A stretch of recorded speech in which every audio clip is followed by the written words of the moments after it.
Design concept की बात कर रहे थे, जो कि हमारे रिक्वायरमेंट के बाद दूसरा फेज आता है। बहुत इंपॉर्टेंट फेज है। डिजाइनिंग सब तय करता है कि किस तरीके से आपकी कोडिंग होने वाली है, आगे मेंटेनेंस कैसे होगा। टेस्टिंग भी यही तय करता है। तो हमने डिजाइन में सबसे पहले आर्किटेक्चरल डिजाइन देखा था, फिर उसके बाद हमने कंपोनेंट लेवल डिजाइन देखा। अब हम दूसरा चैप्टर जो आपके प्लेसमेंट साहब का है, यूजर इंटरफेस डिजाइन, उसको देख रहे हैं। यूजर इंटरफेस मतलब जो जो इंटरफेस या जो सामने आएगा, बैकग्राउंड में आपने सब कुछ किया होगा, प्रोसेसिंग वगैरह सब की होगी, है ना, बिजनेस लॉजिक लगाई होगी। लेकिन आप या यूजर जब इंटरेक्ट करता है आपके प्रोग्राम से, तो उसके सामने कुछ दिया जाएगा और उसमें वो क्लिक करेगा, उसमें कुछ एंट्री करेगा। ये जो इंटरेक्शन है या ये जो इंटरफेस है, जिससे इंटरफेस का नाम ही, इंटरफेस का मतलब होता है इंटरेक्शन। इंटरेक्शन से बना है, तो अगर इंटरेक्शन करना है तो हमको इसका डिजाइन देखना पड़ेगा। तो पहली चीज तो ये है कि जो इंटरफेस हो वो इजी टू लर्न हो, यूज इसको आसानी से किया जा सके, समझने में आसानी हो। तो इंटरफेस डिजाइन में देखिए साहब गुस्से में है, इसका मतलब कुछ ना कुछ एरर आई है। तो कौन कौन सी एरर टिपिकली आप आती है जिससे हमें बहुत सावधान रहना होगा? वो है कि कंसिस्टेंट नहीं है आपका यूजर इंटरफेस। बहुत ज्यादा आपने साहब को कहा कि आप याद करिए, तो मेमोराइजेशन बहुत करवा रहे हैं आप यूजर से, कोई मदद नहीं कर रहे हैं इनकी, कोई हेल्प नहीं दे रहे हैं, कोई यूजर गाइड नहीं है। कॉन्टेक्स्ट सेंसिटिविटी नहीं है, यानी कहीं छोटा लिखा है, कहीं बड़ा लिखा है, कहीं सेंटेंस केस है, कहीं अपर केस, कहीं लोअर केस। रिस्पॉन्स, अगर कोई क्लिक करते हैं उसके बाद आपको बैठना पड़ता है कि कितना समय बैठे, समय काफी लग रहा है, ऐसे ही अनफ्रेंडली है, आपकी मदद नहीं कर रहा है, ऐसे लगता है जैसे अनफ्रेंडली है, बहुत टिपिकल बनाया हुआ है। तो गोल्डन रूल समझ लीजिए यूजर इंटरफेस डिजाइन के लिए। पहले तो यूजर को आपको कंट्रोल देना है। देखिए आपने ऑटोमोबाइल तो बना दी, गाड़ी तो बना दी, अब आप ये चाहते हैं कि गाड़ी यूजर चलाए, आप तो नहीं चलाएंगे, आपने तो बना के दी ना, तो आपको यूजर को कंट्रोल देना पड़ेगा। दूसरी चीज है कि जो यूजर का मेमोरी लोड है उसको कम करना पड़ेगा, जो वो मेमोराइज करता है, जो वो चीजों को समझता है यूजर इंटरफेस में, उसको कम से कम रखिए। ऐसा मत कर दीजिए कि उतना ज्यादा याद करना पड़े कि वो त्रस्त आ जाए। कंसिस्टेंसी इंटरफेस की मतलब हर एक जगह जैसा इंटरफेस दिख रहा है वो हर जगह वैसे ही दिखे। कहीं आपने काले में दिया हुआ है कलर, कहीं ब्लैक में दिया है, कहीं कुछ, वो थोड़ा सा एक अच्छा टेस्ट नहीं होगा। अब जैसे मैंने कहा कि आपको कार में यूजर को बिठाना है, आपको आपने कार बना के दे दी, अब यूजर बैठेगा, तो place the user in control, user को कंट्रोल देना है। सबसे पहले तो आपको इंटरेक्शन मोड इस तरीके से डिजायर करने हैं या फिर डिजाइन करने हैं कि कोई अननेसेसरी या अनडिजायर्ड एक्शंस हो ही ना। सबसे पहले इंटरेक्शन काफी फ्लेक्सिबल हो, काफी स्मूथ हो, और यूजर इंटरेक्शन अनइंटरप्टेबल हो, और इस तरीके के हो कि कोई चीज रोके ना। पता चला कि आपने कुछ किया, एक यहाँ बॉक्स निकल के आ रहा है, यहाँ बॉक्स निकल के आ रहा है, यूजर इससे परेशान हो जाएगा। जो स्किल लेवल से आप इतना ध्यान कर लीजिए कि हर एक आदमी का स्किल लेवल, एक्सपर्टीज, आईक्यू सब अलग अलग होता है, तो उनके हिसाब से सबके मतलब एक जनरलाइज करके बनाइए ताकि सभी यूज कर सकें उसको। टेक्निकल जो डिटेल है उसको आप थोड़ा सा बचाइए, टेक्निकलिटी आपके लिए है, यूजर तो केवल 2-4 क्लिक करेगा, उसको रिजल्ट चाहिए। इस तरीके से जो ऑब्जेक्ट दिख रहे हैं स्क्रीन में उनको इस तरीके से रखिए कि वो अच्छे लगे और यूजर की एक्सेसिबल हो, है ना। जैसे जैसे मैं ये माउस, अगर आप कर्सर देख पा रहे हो, तो मैं अगर यहाँ क्लिक करूँ, यहाँ का क्लिक करूँ राइट हैंड साइड, अगर मैं राइट हैंडेड हूँ तो यहाँ पे ज्यादा क्लिक करूंगा, है ना। अगर मैं बाएं हाथ पे आप दे देंगे तो बार बार यहाँ जाना मेरे लिए मुश्किल होगा। तो इस तरीके से आप इसको आइकन्स को रखिए, मेन्यू को रखिए। यूजर की मेमोरी लोड आपको कम करनी है, यानी कि आपको यूजर को मेमोराइज नहीं करवाना है, जो डिफॉल्ट्स है वो मीनिंगफुल हो। कुछ ऐसा बनाइए कि शॉर्टकट इंट्यूटिव हो। आप जानते हैं कंट्रोल सी, मैं कंट्रोल सी लिख रहा हूँ, आप में से कई लोग इसमें बता सकते हैं कंट्रोल सी क्या होता है, कॉपी के लिए होता है। तो इस तरीके से ही आगे बढ़ाइए। अगर आप अपना भी कुछ दे रहे हैं तो वो इंट्यूटिव होना चाहिए, जो विजुअल लेआउट हो, उसमें जो चीजें लिखी हो वो रियल वर्ल्ड मेटाफोर हो। ओके, जैसे अगर आपने ट्रेन के बारे में लिखा तो आप ट्रेन में TRN कर सकते हैं, ट्रेन लिख सकते हैं। अब आपने लौह पथ गामिनी लिख दिया तो बड़ा मुश्किल हो जाएगी समझना इसको। और जो इन्फॉर्मेशन है वो एक साथ मत दीजिए यूजर को, वो बहुत मुश्किल होगा। धीरे धीरे धीरे धीरे जब उसकी जरूरत हो तब दीजिए। इंटरफेस आपको कंसिस्टेंट बनाना है, हर जगह एक ही इंटरफेस देना है। जैसे अगर आप फेसबुक देखें या ट्विटर देखें, जो भी सक्सेसफुल, यूट्यूब देखें, जो सक्सेसफुल आपके वेबसाइट है या वेब एप्लीकेशन कहिए उनको, तो वो आपको हर जगह, जैसे यूट्यूब है आपको रेड कलर व्हाइट कलर मिलेगा, आप फेसबुक देखेंगे आपको ब्लू कलर व्हाइट कलर मिलेगा, कंसिस्टेंट है। तो इंटरफेस इस तरीके से हो कि कंसिस्टेंट हो, सारे विजुअल इंफॉर्मेशन इस तरीके से ऑर्गेनाइज्ड हो कि वो मेंटेन रहे पूरे स्क्रीन डिस्प्ले। दूसरा जो इनपुट मैकेनिज्म है वो पूरी तरीके से कंसिस्टेंट हो, कंस्ट्रेंट हो, लिमिटेड हो। और जो आपको यहाँ से वहां नेविगेट करना है, ये जो मैकेनिज्म है नेविगेट करने के लिए, वो बहुत जरूरी है आपके लिए। क्यों? उसको आप क्लियरली डिफाइन करें, क्लियरली इंप्लीमेंट करें। तो मेंडल साहब ने कहा, उन्होंने कुछ प्रिंसिपल्स बताए जो कंसिस्टेंसी, इंटरफेस कंसिस्टेंसी के लिए। उन्होंने कहा सबसे पहले तो यूजर को मीनिंगफुल कॉन्टेक्स्ट दीजिए। कंसिस्टेंसी में जितने भी आपके एप्लीकेशन, मान लीजिए आपका एप्लीकेशन A1 है, A2 है, अलग अलग एप्लीकेशन, सब में एक जैसा रखिए, कंसिस्टेंसी रखिए। अगर यूजर पहले आपके चीजों से खुश है, आपके पहले वाले सॉफ्टवेयर से खुश है और उसको यूज करता है, तो आप जब नेक्स्ट में आइए तो ऐसा मत कर दीजिए कि उसको एकदम नया रीफेस कर दीजिए, नई चीज बना दीजिए। क्यों? क्योंकि यूजर आपकी पहली चीज से खुश था, अब उसमें आपने इतने सारे चेंज कर दिए कि हो सकता है कि यूजर खुश ना हो। फिर जो यूजर इंटरफेस के डिजाइन मॉडल है, उसमें यूजर मॉडल हो सकता है, डिजाइन मॉडल हो सकता है, मेंटल मॉडल हो सकता है, इम्प्लीमेंटेशन मॉडल हो सकता है। यूजर मॉडल का मतलब ये है कि जो प्रोफाइल है, जो सिस्टम यूज करने वाले हैं, सॉफ्टवेयर यूज करने वाले हैं, वो उनका प्रोफाइल आपको जानना होगा कि कोई बहुत बढ़िया हो सकता है, कोई बहुत इंटेलेक्ट हो सकता है, कोई नेव यूजर हो सकता है। तो डिजाइन मॉडल में आप रियलाइज करेंगे कि वो जो यूजर मॉडल है, यूजर अलग अलग है, उनके लिए हमें क्या डिजाइन करना है, डिजाइन रियलाइजेशन क्या है। जो मेंटल मॉडल है, इसमें सिस्टम के बारे में क्या सोच है, परसेप्शन क्या है, यानी जो मेंटल इमेज बनेगी इंटरफेस की, वो कैसी होगी। इंप्लीमेंटेशन मॉडल में आपको लुक एंड फील के अलावा जो सपोर्टिंग इन्फॉर्मेशन है, जो डिस्क्राइब करेगा सिंटेक्स क्या है, सिमेंटिक्स क्या है, वो साथ में देनी होगी। तो अगर आप देखें कि यूजर इंटरफेस के डिजाइनिंग प्रोसेस को, तो सबसे पहले इंटरफेस की एनालिसिस होती है, उसकी मॉडलिंग होती है, फिर इंटरफेस डिजाइन, एनालिसिस और मॉडलिंग, फिर डिजाइन, फिर इंटरफेस का कंस्ट्रक्शन होता है, उसके बाद इंटरफेस का वैलिडेशन होता है। तो इंटरफेस की एनालिसिस भी करनी जरूरी है। इसका मतलब क्या है, इंटरफेस एनालिसिस का तात्पर्य क्या है? इसका मतलब यह है कि जो लोग हैं, एंड यूजर है, जो सिस्टम से इंटरैक्ट करने वाले हैं, जो टास्क एंड यूजर परफॉर्म करने वाले हैं, जो कंटेंट आप यूजर को देने वाले हैं इंटरफेस में, और जो एनवायरनमेंट है जिसमें वो काम करने वाला है, इस इंटरफेस के हिसाब से इस तरीके से आपको एनालिसिस करनी है। और यूजर एनालिसिस की अगर हम बात करें तो कुछ सवाल है जो आपको जरूर अपने अपने आप रखने होंगे या पूछने होंगे या जवाब देने होंगे, ताकि आप यूजर्स हैं उनको अच्छी तरह समझ सके जिनके लिए आप बना रहे हैं। क्या सारे यूजर्स या कौन कौन से यूजर प्रोफेशनल हैं, टेक्नीशियन है, क्लरिकल है, या फिर मैन्युफैक्चरिंग वर्कर है, जो level of education, formal education कितना है, और क्या वो वैसे ही समझ जाएंगे, उनको कागज दे दें, रिटन मटेरियल दे दें, या उनको क्लासरूम ट्रेनिंग चाहिए होगी। क्या यूजर एक्सपर्ट टाइपिस्ट है, या क्या रेंज है, एज रेंज क्या है यूजर कम्युनिटी की, और क्या यूजर एक किसी पर्टिकुलर जेंडर को बिलोंग करते हैं, मेल, फीमेल या ट्रांसजेंडर को। अगर कोई वर्क कर रहे हैं, यूजर कोई काम कर रहा है, तो वो कॉम्पनसेट कैसे होते हैं, उनको पैसा मिलता है, उनको रिवॉर्ड मिलता है, कैसे मिलता है, और क्या ये अपने ऑफिस टाइम पे काम कर रहे हैं, ऑफिस टाइम के बाद में काम कर रहे हैं, क्या ये सॉफ्टवेयर उनकी जिंदगी का, ऑफिशियल लाइफ का इंटीग्रल पार्ट है, या फिर वो ओकेजनली इस काम को करते हैं। इनकी प्राइमरी स्पोकन लैंग्वेज क्या है, और कॉन्सिक्वेंस क्या है, कोई अगर मिस्टेक हो जाती है, कोई अगर कमी हो जाती है। और उसके बाद जो यूजर एक्सपर्ट यूजर है, उनके लिए कैसा, उनके लिए सब्जेक्ट मैटर कैसा देना होगा। जो आपने इंटरफेस बनाया उसके पीछे की टेक्नोलॉजी है, क्या यूजर को बतानी है, नहीं बतानी है। तो टास्क एनालिसिस और मॉडलिंग में जो मेन हमारा एम होता है टास्क एनालिसिस में, उसका मतलब ये है कि हमको फिर से कुछ क्वेश्चन पूछना है। पहली चीज ये है, क्या यूजर परफॉर्म करने वाला एक्शन किसी स्पेसिफिक सर्कमस्टांसेस में, टास्क और सब टास्क जो यूजर परफॉर्म करेगा इन सर्टेन सीक्वेंसेस में, और अगर कोई स्पेसिफिक प्रॉब्लम डोमेन ऑब्जेक्ट है तो यूजर कैसे इनको मैनिपुलेट करने वाला अपने काम में। फिर सीक्वेंस ऑफ वर्क क्या है, वर्क फ्लो क्या है, हायरार्की ऑफ टास्क क्या है। तो इन सवालों का जवाब देने के लिए कई टेक्निक्स आई, और इसको आप लगा सकते हैं यूजर इंटरफेस में। जैसे आप यूज केस है, ये हमें बेसिक इंटरेक्शन बताता है। टास्क इलैबोरेशन है, ये हमें इंटरेक्टिव टास्क को और रिफाइन करता है। ऑब्जेक्ट इलैबोरेशन है, यानी आइडेंटिफाई करता है कि इंटरफेस का ऑब्जेक्ट क्या है, क्लासेस क्या है।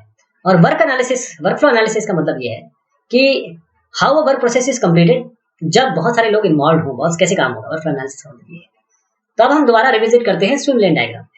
मैंने बताया जैसे पेशेंट है, फार्मासिस्ट है, फिजिशियन है, यूजर इंटरफेस की बात हो रही है। तो आपको क्या लगता है, पेशेंट कभी फिजिशियन की लेन में तैराकी करेगा, या फिजिशियन पेशेंट की लाइन में तैराकी करेगा?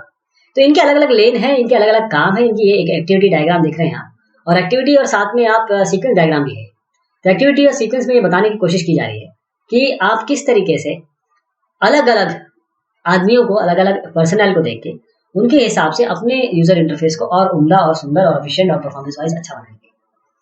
अब डिस्प्ले कंटेंट की बात कर लीजिए, डिस्प्ले जो दिखने वाला है। तो इंटरफेस एनालिसिस के समय ये जरूरी है कि सुंदरता जरूर हो, फॉर्मेट क्या हो, एस्थेटिक्स क्या हो। तो इसमें भी कुछ सवाल जवाब किया जाए। पहले तो ये है कि क्या जो डेटा आपने असाइन किया है वो अलग अलग, कुछ यहाँ दिया हुआ है, कुछ यहाँ दिया हुआ है, स्क्रीन में कहाँ पर है? क्या यूजर इनको कस्टमाइज कर सकता है, यहाँ से उठा के यहाँ रख सकता है? क्या आपने प्रॉपर ऑन स्क्रीन आइडेंटिफिकेशन दिया हुआ है हर एक कंटेंट के लिए? अगर बड़ी रिपोर्ट है तो क्या कोई पार्टीशनिंग की है आपने? और अगर कोई बहुत बड़ा, बहुत ज्यादा आपका डेटा है तो क्या यूजर को कुछ समरी इन्फॉर्मेशन दे रहे हैं, कुछ स्टैटिस्टिकल इन्फॉर्मेशन दे रहे हैं? अगर कोई ग्राफिक फिट नहीं हो रहा है तो कैसे डिस्प्ले डिवाइस उसे देखेगा?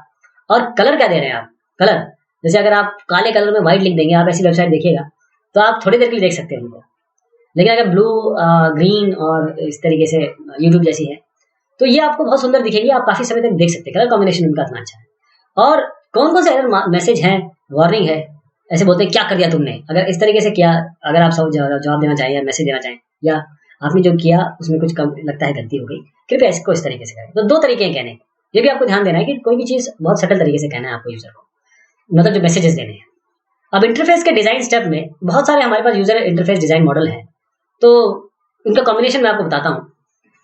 इंटरफेस एनालिसिस में जो इन्फॉर्मेशन हमें मिली है, यहाँ पर हम इंटरफेस के ऑब्जेक्ट्स और एक्शन बनाते हैं। देखिए मेन काम तो हमारा ऑब्जेक्ट बनाना, मतलब मेंबर वेरिएबल्स और ऑपरेशन ही है, तो जो हमें मिले हैं उसके हिसाब से हम ये बना देंगे जो हमको इन्फॉर्मेशन इंटरफेस एनालिसिस में मिली है। अब हमें इवेंट देखने, यूजर जो क्लिक करेगा, यूजर जो एंटर करेगा, यूजर जो इनपुट करेगा, उसके हिसाब से हमको मॉडल करना है इस बिहेवियर को। फिर हमें देखना है कि जो इंटरफेस का स्टेट है, हर बार जो स्टेट चेंज होगा उसमें एक्चुअली क्या दिखने वाला है यूजर को। फिर हमको ये इंडिकेट करना है कि कैसे यूजर इंटरप्रेट करेगा स्टेट ऑफ द सिस्टम, हर एक स्टेट को यूजर कैसे इंटरप्रेट करने वाला है। तो यूजर इंटरफेस के डिजाइन पैटर्न में कुछ डिजाइन इश्यूज हैं। रिस्पॉन्स टाइम आप कम से कम रखें, एरर हेल्प फैसिलिटीज आप जरूर दें, और एरर हैंडलिंग बहुत अच्छी रखें। फिर मेन्यू और कमांड लेबलिंग आपको ऐसी करनी है जो बहुत इंट्यूटिव हो, सेल्फ इंट्यूटिव हो, अंडरस्टैंडेबल हो। एप्लीकेशन की एक्सेसिबिलिटी हो, पता चला कई बार मैंने कुछ ऐसे सॉफ्टवेयर यूज किए, आप यकीन मानिए उन सॉफ्टवेयर में मुझे ये पता नहीं था कि मैं उसे बंद कैसे करूँ। अगर मैं आपको छोटा सा एग्जांपल दूं, जिन्होंने विंडोज 10 पहली बार यूज किया है तो कई लोगों ने ये देखा कि उसमें उसको बंद कैसे किया जाए। विंडोज 8 सॉरी 8 में आया तो लोगों को समझ में आया था बंद कैसे करें, उसको हार्ड बंद करना पड़ा था। फिर वो बड़ी मुश्किल से किसी से पूछा, गूगल पे गए, तब पता चला कि कैसे इसको बंद किया जाए। तो इतना बड़ा ऑपरेटिंग सिस्टम, और केवल ये चीज नहीं है कि सामने उसको यूजर को केवल नहीं था, उसमें ऐसी बात नहीं है, लेकिन उसका तरीका था कैसे आप उसको बंद करेंगे। लेकिन यहाँ पर हमारा मुद्दा ये है कि जो चीज होनी है, जो चीज बहुत नेचुरल है, वो तो सामने होनी चाहिए ना, उसको एक्सेसिबिलिटी देनी पड़ेगी। इंटरनेशनलाइजेशन, मान लीजिए आपने फिलीपींस के लिए बना दिया, अब फिलीपींस के बना दिया और वो आपने कहीं और यूज करना है तो कैसे करेंगे आप उसको इस तरीके से बनाइए कि वो, अब तो हमारे पास यूनिकोड भी है, लैंग्वेजेस भी चेंज हो सकती है, तो इस तरीके से आपको इंटरनेशनलाइजेशन करना है उसका। कोई एरिया स्पेसिफिक करेंगे तो कर सकते हैं, अगर किसी आपको यूजर ने कहा एरिया स्पेसिफिक करिए कर सकते हैं, अगर नहीं कहा तो इंटरनेशनलाइजेशन कर दीजिए उसका। अब हम आते हैं वेब ऐप के इंटरफेस डिजाइन पे। वेब ऐप का पूरा जो दारोमदार है वो केवल वेब ऐप के इंटरफेस पे है। तो डिक साहब ने कहा कि हम तीन प्राइमरी, बहुत सारी चीजें हैं लेकिन तीन हम प्राइमरी क्वेश्चन पूछ सकते हैं। और वो तीन प्राइमरी क्वेश्चन क्या है हमारे पास? मैं कहाँ हूँ, where am I, what can I do now, मैं अभी क्या कर सकता हूँ, और where have I been, where am I going. तो अगर आप ये बता दें कि वो कहाँ पर है, ये अगर आपको बता दें, आप उनको क्या क्या कर सकते हैं बता दें आप उनको, जैसे अब लिंक कौन सी लाइव है, कंटेंट कौन सा रिलेवेंट है, और where have I been, where I am going, आप अगला पाथ कहाँ है आपका, यानी कि आप फैसिलिटेट करते हैं उनकी नेविगेशन को। बस ये तीनों चीजें हो गई, बस आपका काम है। तो टॉगनोजी साहब ने जो वेब ऐप इंटरफेस के लिए उन्होंने कहा कि अगर इफेक्टिव वेब ऐप इंटरफेस की आप बात करते हो तो टॉगनोजी साहब ने कुछ चीजें सजेस्ट की। पहले तो ये है कि जो इफेक्टिव इंटरफेस है वो एक तो सामने दिखे रहेगा, ऊपर वो फॉरगिविंग होगा, यानी कि अगर कोई प्रॉब्लम आती है, दिक्कत आती है, तो वो उसे सटल तरीके से या तो आपको बताएगा क्या दिक्कत हुई, उसको आप कैप्चुलेट करके आप चीजें ठीक कर सकते हैं। और effective interfaces do not concern the user, यानी यूजर को ना परेशान करें आप। यूजर का काम ये 2-4 क्लिक करे और उसको आंसर मिल जाए, उसको वैल्यू मिल जाए। तो इफेक्टिव इंटरफेस ये है कि आप अंदर इतना आपने कंसर्न डाल दिया हो कि यूजर का कंसर्न ना हो। और इफेक्टिव एप्लीकेशन और सिस्टम ये काम पूरे करते हैं, यूजर का इंटरेक्शन मिनिमम करके, कम से कम यूजर का, जैसे मैंने कहा ना, यूजर 2-3 क्लिक करे काफी है, पीछे आप चाहे 1000 काम 100 काम कर रहे हैं। तो इंटरफेस के डिजाइन प्रिंसिपल्स है, जहां तक हम वेब ऐप की भी बात करें तो इंटरफेस कोई डिजाइन प्रिंसिपल है। अगर हमको डिजाइन करना है वेब ऐप इंटरफेसेस, तो टॉगनोजी साहब ने फिर कहा कि कुछ चीजें हैं। एक तो एंटिसिपेशन, यानी कि आप पहले ही यूजर के नेक्स्ट मूव को एंटिसिपेट कर सकें। अब आप जैसे बार बार मैं एग्जांपल देता हूँ यूट्यूब का, इसलिए क्योंकि आप यूट्यूब पे ही देख रहे हैं इन सब चीजों को। यूट्यूब सबसे ज्यादा, मतलब दुनिया का सबसे बड़ा वीडियो शेयरिंग वेबसाइट कह सकते हैं, पोर्टल कह सकते हैं, वेब ऐप कह सकते हैं। तो उसमें क्या है कि जैसे ही आप एक चीज को लाइक कर देते हैं ना, तो जो चीज जो वीडियो लाइक कर देते हैं वो बार बार आपको दिखाई देता है या उससे संबंधित वीडियो दिखाई देते हैं, तो एंटिसिपेट कर देता है, ऑलरेडी आपको एंटिसिपेशन मिल जाता है कि आप क्या चीज नेक्स्ट करने वाले हैं, क्या आपको पसंद है। कम्युनिकेशन यानी कि जो एक्टिविटी आपने इनिशिएट की है वो बताता रहे कि क्या क्या हो रहा है। कंसिस्टेंसी का मतलब ये है कि जो नेविगेशन कंट्रोल है, मेन्यूज है, आइकन है, एस्थेटिक्स है, वो हर जगह एक जैसा है। कंट्रोल ऑटोनॉमी का मतलब ये है कि यूजर को आप ऑटोनॉमी दीजिए, यानी कि यूजर को फैसिलिटेट करिए इजी वे में कि वो किस तरीके से नेविगेट करना चाहे, फोर्स मत करिए कोई चीज उस पर। एफिशिएंसी का मतलब ये है कि आप चाहते हैं कि यूजर कम से कम एफर्ट करे और ज्यादा से ज्यादा उसका काम। फोकस वेब इंटरफेस, यानी कि आप फोकस का मतलब ये है कि जो यूजर का टास्क है, काम, उस पर फोकस करें। यूजर या किसी और की चीज आप लाके सामने रख देंगे तो काम नहीं चलेगा। यूजर का कुछ काम है जिसके लिए आपको पैसे मिले, जिसके लिए आप सॉफ्टवेयर बना रहे हैं, केवल वही काम करें। फिट्स लॉ, फिट्स लॉ का मतलब ये है कि जितना दूर टारगेट होगा, जितना साइज उसका होगा, उतना समय लगेगा उसको एक्वायर करने में, तो इसलिए फिट लॉ को फॉलो करिए, कम से कम इंटरेक्शन यूजर को दीजिए। ह्यूमन इंटरफेस ऑब्जेक्ट्स, जो वास्ट लाइब्रेरी है रीयूजेबल ह्यूमन इंटरफेस ऑब्जेक्ट की, उसको आप यूज कर सकते हैं वेब एप्स में। इसी तरीके से लेटेंसी रिडक्शन, इसका क्या मतलब होता है कि जब हम बहुत सारे यूजर एक साथ काम कर रहे हैं तो आपको लेटेंसी कम से कम रखनी है। यूजर आजकल यूजर में पेशेंस नहीं है, उस पेशेंस को आपको चेक करना है और अपने वेब ऐप को बेहतरीन बनाना है। लर्नेबिलिटी यानी कि जो लर्निंग कर्व है बहुत आसान होना चाहिए, कम से कम समय लगे। मान लीजिए यूजर ने एक बार यूज किया, वो एक हफ्ते बाद लौटता है, तो उसको नहीं, ऐसा नहीं लगे कि मैं पहली बार कर रहा हूँ। उसके अलावा है maintain work product integrity. Work product integrity का मतलब ये है अगर कोई प्रॉब्लम आती है तो ऑटोमेटिकली सेव हो जाए। कोई फॉर्म भर रहे हैं, आपने मतलब 50 चीजें भर दी और एकदम से आपने कुछ प्रॉब्लम हुई और 50 की 50 चीजें चली गई, आप दोबारा भर रहे हैं, है ना, ऐसा नहीं होना चाहिए। सेव करिए। रीडेबिलिटी, सब चीजें क्लियर होनी चाहिए, चाहे वो बूढ़ा हो या जवान, सब पढ़ सके। और ट्रैक स्टेट, यानी कि आपको सेशन कंट्रोल करना है। आप एक बार जब वापस गए, दोबारा आए, तो कहाँ से आपने लीव ऑफ किया था वो सब आपको मिलना चाहिए। विजिबल नेविगेशन का मतलब ये होता है कि एक डिजाइन, अच्छे वेब पे डिजाइन का मतलब ये होगा the illusion that users are in same place with the work brought to them. User को ये ना लगे कि मैं बहुत दूर निकल गया, वो वही हूँ और वहीं पे काम चल रहे हैं सारे। तो इंटरफेस डिजाइन के प्रिंसिपल में नीलसन और वैगनर साहब ने कहा कुछ चीजें हैं जो कॉम्प्लीमेंट करती है अच्छे डिजाइनिंग को। पहले तो ये है कि जो रीडिंग स्पीड है कंप्यूटर पे, वो 25% आपकी कम हो जाती है अगर आप पेपर में पढ़े तो। ओके, तो इस तरीके से आप वॉल्यूमलेस बहुत सारा डेटा मत दे दें, जो यूजर को बहुत दिक्कत होगी उसको पढ़ने में।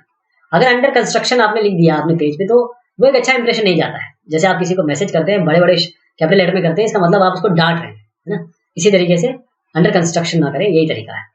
और यूजर कभी भी स्क्रॉल करना नहीं चाहता, उसको जो सामने दिख रहा है उसी में खुश है, तो कोशिश करिए कि स्क्रॉलिंग ज्यादा ना दें उसको। जो नेविगेशन मेन्यू है, हेड बार्स हैं, उनको भी कंसिस्टेंटली डिजाइन करिए। और डिजाइन इस तरीके से होना चाहिए कि अलग अलग ब्राउजर में वो बेहतरीन काम करे। फिर जो एस्थेटिक्स है वो ऐसा ना हो कि आपने इतना सुंदर बना दिया लेकिन फंक्शनैलिटी पूरी नहीं दी। सुंदरता रखें, देखने में अच्छा रहे, लेकिन उसकी फंक्शनैलिटी भी पूरी रखें आप। और जो नेविगेशन ऑप्शंस हैं वो बड़े ऑब्वियस होने चाहिए किसी नए यूजर के लिए भी, कहाँ से कहाँ जाना है, कैसे जाना है।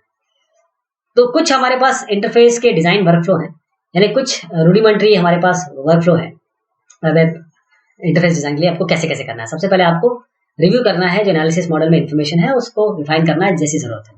फिर एक रफ स्केच बनाइए वेब ऐप इंटरफेस लेआउट का। फिर आप मैप करिए यूजर के ऑब्जेक्टिव को इन इंटरफेस एक्शन से। फिर डिफाइन करिए जो टास्क है, जो यूजर के काम है, उनको इस एक्शन से जो आपने यहाँ पर किया। फिर आप स्टोरी बोर्ड्स की इमेजेस का यूज कर सकते हैं हर एक इंटरफेस एक्शन के लिए। फिर रिफाइन करिए इस इंटरफेस लेआउट को, स्टोरी बोर्ड्स को आप कोई इनपुट जो एस्थेटिक डिजाइन है उसके लिए। तो कैसे आप मैप करेंगे यूजर ऑब्जेक्टिव के लिए, एक आपका ऑब्जेक्टिव है, पहले इसको कंप्लीट करिए, ऑब्जेक्टिव 1 है, ये करिए। तो आप लिस्ट ऑफ यूजर ऑब्जेक्टिव आपके पास होंगे, उसको आप यूज करिए और उसके हिसाब से यहाँ पर चीजें रखिए। अब इसी को आगे अगर बढ़ाया जाए, सबसे पहले आपको यूजर इंटरफेस जो ऑब्जेक्ट्स है, जो आपको मिनिमम रिक्वायर्ड है इंप्लीमेंट करने के लिए इंटरफेस को, तो उसके लिए आपको एक प्रोसीजर रिप्रेजेंटेशन डेवलप करना पड़ेगा यूजर इंटरेक्शन का फिर इंटरफेस के साथ। फिर आपको डेवलप करना पड़ेगा एक बिहेवियर रिप्रेजेंटेशन इस इंटरफेस का। फिर आप इंटरफेस लेआउट बनाएंगे हर एक स्टेट का, कब कब क्या होगा, मतलब हर एक स्टेट का। उसके बाद रिफाइन करेंगे, रिव्यू करेंगे। रिफाइन और रिव्यू करना जरूरी है, कोई चीज बनाएंगे तो उसको रिव्यू करना बहुत जरूरी है। एस्थेटिक डिजाइन, सुंदरता की बात हुई है। इसका मतलब ये है कि सबसे पहले कि आप घबराएं ना वाइट स्पेसेस से, और कंटेंट को एम्फेसाइज करिए, जो कंटेंट है। फिर जो ऑर्गेनाइज जो लेआउट एलिमेंट्स है उनको ऑर्गेनाइज ऐसे करिए, टॉप लेफ्ट से यहाँ से लेकर यहाँ तक, इस तरीके से करिए, यहाँ से मैं शुरू करिए, ऐसे करके मैं चाहिए। नेविगेशन, कंटेंट और जो एक ही जैसे काम कर रहे हैं ना, फंक्शन ज्योग्राफिकली विद इन एक पेज, एक ही जैसे काम एक जगह रखिए। इसी तरीके से आप जो स्क्रोलिंग बार है उसको कम से कम बड़ा रखें, यानी कि छोटा छोटा अच्छा है। फिर ये देखें कि आप अलग अलग ब्राउजर पे काम करने वाले हैं, अगर वेब ब्राउजर की बात करें तो रेजोल्यूशन ऑफ ब्राउजर उसको जरूर ध्यान रखेंगे जब आप लेआउट डिजाइन करेंगे। तो डिजाइन का इवैल्यूएशन कैसे होगा, तो उसके लिए कुछ क्राइटेरिया है। एक डिजाइन मॉडल बना, इंटरफेस का आपने बना दिया, तो कुछ उसका कोई भी चीज आप बनाएंगे उसका कोई ना कोई क्राइटेरिया होगा ताकि आप उसे रिव्यू कर सकें, क्या सही बनाया क्या गलत बनाया। पहली चीज तो लेंथ क्या है, कॉम्प्लेक्सिटी क्या है, जो रिक्वायरमेंट मॉडल है या जो रिटन स्पेसिफिकेशन आपको मिला है सिस्टम का, और जो इंटरफेस आपने दिया है वो क्या इंडिकेट कर रहा है जो जो यूजर को चाहिए, पहली चीज। और कितने जो यूजर के टास्क हैं, काम है, वो स्पेसिफाइड है, और कितने एक्शंस आप एक काम के लिए दे रहे हैं, इंटरेक्शन टाइम क्या है और उसके हिसाब से एफिशिएंसी क्या है, कितने आपके एक्शन है, टास्क है सिस्टम के अलग अलग स्टेट के जो डिजाइन मॉडल में आपने बताए हैं, और फिर मेमोरी लोड कितना पड़ रहा है यूजर को, कितना उसको सीखना पड़ रहा है, समझना पड़ रहा है, और इंटरफेस का स्टाइल क्या है, हेल्थ फैसिलिटीज क्या है, एरर हैंडलिंग क्या है, प्रोटोकॉल जैसे अगर कोई क्या एरर हैंडलिंग प्रोटोकॉल आपने यूज किया है, और कॉम्प्लेक्सिटी किस तरीके से आपने रिड्यूस की है, किस तरीके से इस कॉम्प्लेक्सिटी को या डिग्री ऑफ कॉम्प्लेक्सिटी को आप यूजर जो है एक्सेप्ट कर रहे हैं। तो डिजाइन इवैल्यूएशन साइकिल, यानी कि आपने डिजाइन जो बना दिया यूजर इंटरफेस डिजाइन, उसको इवैल्यूएट करने के लिए, उसको उसको सही है या गलत उसको जानने के लिए पहले आप प्रिलिमिनरी डिजाइन बनाते हैं। उसके बाद आप क्या करते हैं, आप पहला प्रोटोटाइप इंटरफेस बनाते हैं, फिर यूजर इसे इवैल्यूएट करता है, फिर इसको इवैल्यूएशन को डिजाइनर समझता है, फिर वो डिजाइन में मॉडिफिकेशन करता है, फिर मॉडिफिकेशन करने के बाद वो प्रोटोटाइप को दोबारा बिल्ड करता है। तो ये चक्री चलती रहती है जब तक कि इंटरफेस डिजाइन कंप्लीट ना हो जाए। तो ये तरीका है डिजाइन इवैल्यूएशन का। तो ये हमने बात की यूजर इंटरफेस डिजाइन की। बहुत शुक्रिया, बहुत मेहरबानी आप सभी की।